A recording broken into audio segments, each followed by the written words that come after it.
तो बाबा क्या होता है कि जैसे ही एंटीजन की प्रेजेंस होती है तो लिम्फोसाइट स्पेसिफिक प्रोटीन को सीक्रेट करते हैं, प्रोड्यूस करते हैं, जिसको एंटीबॉडी कहते हैं। इसका क्या काम होता है? The antibody combines with antigen and helps to remove it from the body. ये वो होती है एंटीबॉडी जो एंटीजन को बाहर निकालने में मदद देती है, जिस्म में से एंटीजन को बॉडी के अंदर किल करने में मदद देती है, लाइसिस करने में मदद देती है। The body is able to produce many antibodies against the antigen और the foreign particles. One body of organism is to produce many different kinds of or huge amount of antibodies only for to kill the antigen or the foreign particles। इसी तरीके से जब हम कहते हैं कि immune system has also specific special characters of memory system for the antigen. It is the immune system of organism or human or us which have a special character of the memory system for the antigen। क्या होता है कि बाबा हमारे immune system के अंदर इसी antigen के genetic material को और उसको अपने पास इंफॉर्मेशन रखने के लिए ये इम्यून सिस्टम स्पेसिफिक सेल बनाते हैं, जिसका नाम मेमोरी सिस्टम होता है। मेमोरी सेल्स होते हैं जो री इन्फेक्शन करने से इस सेम एंटीजन को किल करने के लिए अब वो सेल काम करते हैं। देखो आगे क्या है, when there is an another attack by the same organism और एंटीजन। ये एंटीजन एक मर्तबा एंटीबॉडी से किल हो गई, मगर रिकॉम्बिनेशन करके दोबारा से एंटीजन बन गई। तो पता है क्या होता है, तो जब दोबारा अटैक सेम एंटीजन से हो तो फिर क्या होता है, there is very quick and effective response against it. अब उस एंटीजन के लिए बहुत तेज़ी से और इफेक्टिव रिस्पांस होता है हमारे इम्यून सिस्टम का। Why? Because its information is already saved in our immune system in the form of memory cells। It means what is the function of memory cells? It is very clear that the memory cells are the specific type of the cells which will be works against the another attack by the same organisms or antigen। यानी they provide a future immunity to the organism। बाबा ये organism को future immunity देते हैं put. इहो जॾहिं same kind जो antigen ॿीहर attack करण जी कोशिशि कंदो आहे त पोइ उनखे ॿीहर अटैक करण जे लाइ क्विक रिस्पॉन्स ॾिनो वेंदो आहे, छो त उन एंटीजन जी इंफॉर्मेशन ऑलरेडी असांजे सेलनि में सेव हूंदी आहे। अच्छा, जॾहिं पुट एडाप्टिव इम्यून सिस्टम पढ़ंदा आहियूं त इन जा ॿ क़िस्म हूंदा आहिनि इम्यूनिटीअ जा। Adaptive immune system develops the two types of immunity. One is the humoral immunity and other is the cell mediate immunity। दो टाइप होते हैं, ह्यूमरल इम्यूनिटी और सेल मीडिएट इम्यूनिटी। देखो बाबा, जब बात होती हो ह्यूमरल इम्यूनिटी की तो टू बी क्लियर कि ह्यूमरल इम्यूनिटी में जो ह्यूमरल है वो ह्यूमरस से लिया गया है। ह्यूमरस किसे कहते हैं? ये फ्लूइड है, ऐसा फ्लूइड या ऐसी प्लाज्मा जो ब्लड के अंदर सर्कुलेट हो, मगर वो प्लाज्मा ब्लड के अंदर सर्कुलेट होकर इम्यून सिस्टम का सेल बनाती हों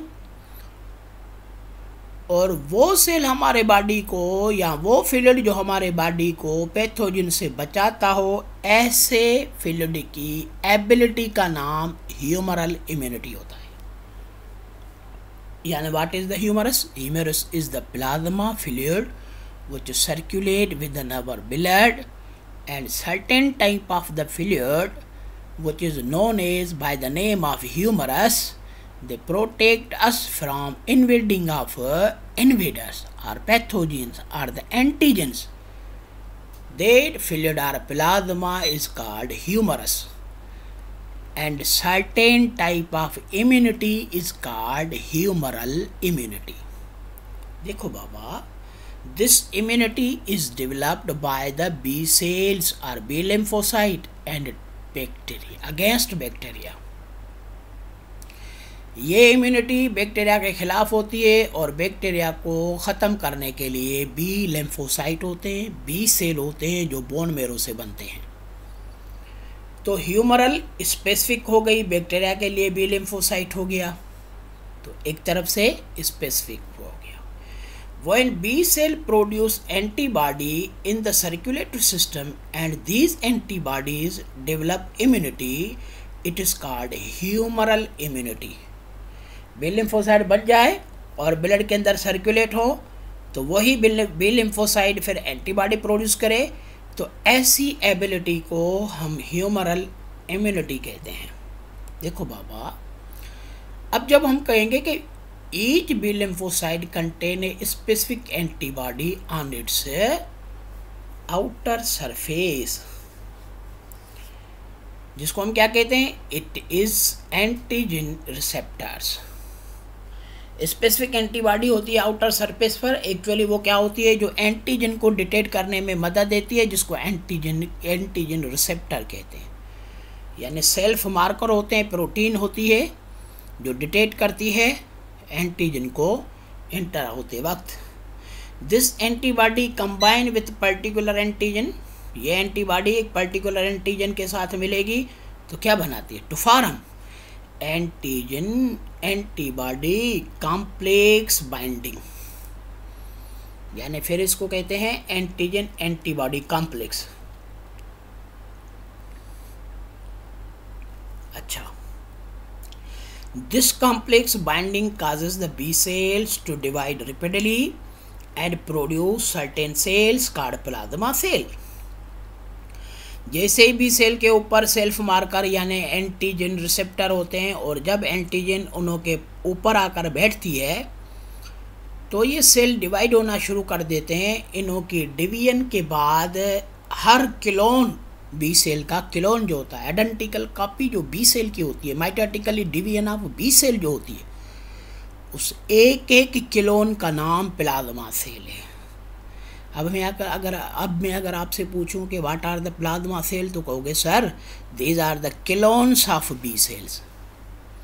and why the B cells form the clone, तो क्या कहोगे, जब sir antigen in B cell के सरफेस पर आती है तो एंटीजन के खिलाफ काम करने के लिए वो अपने क्लोन बनाता है, उन क्लोन का नाम प्लाज्मा सेल होता है। अच्छा देखो बाबा, जो हम बी सेल करते आ रहे हैं, तो what do you mean by the B cell. देखो कहते हैं कि central immune organs are the site of generation, differentiation and maturation of immunocytes. अच्छा, ये जो मेन सेंट्रल ऑर्गन्स होते हैं जो जनरेशन बनाने में, डिफ्रेंसिएशन करने में और मैच्योरेशन ऑफ बी लिम्फोसाइट यानी इम्यूनोसाइट करने में जो मदद देते हैं, वो कहाँ से होते हैं, बोन मेरो और थाइमस से। एक होता है जिसको कहते हैं बुर्सा ऑफ फेब्रिकस, और इसको क्या कहते हैं, the site of B cells maturation in bird but absent in human. यानी what do you mean by the bursa of Fabricius. Bursa of Fabricius form the B cell, ये pelvic region of hen होती है। यानी मैं simple कहूँ कि birds का reason होता है जिसको बुर्सा फेब्रिकस कहते हैं, और इस बुर्सा फेब्रिकस में से बी लिम्फोसाइट बनता है, इसलिए इसको बी लिम्फोसाइट कहते हैं। तो बी लिम्फोसाइट की दो वजह हैं, एक बुर्सा फेब्रिकस और दूसरा कहते हैं बोन मेरो से बनने वाला।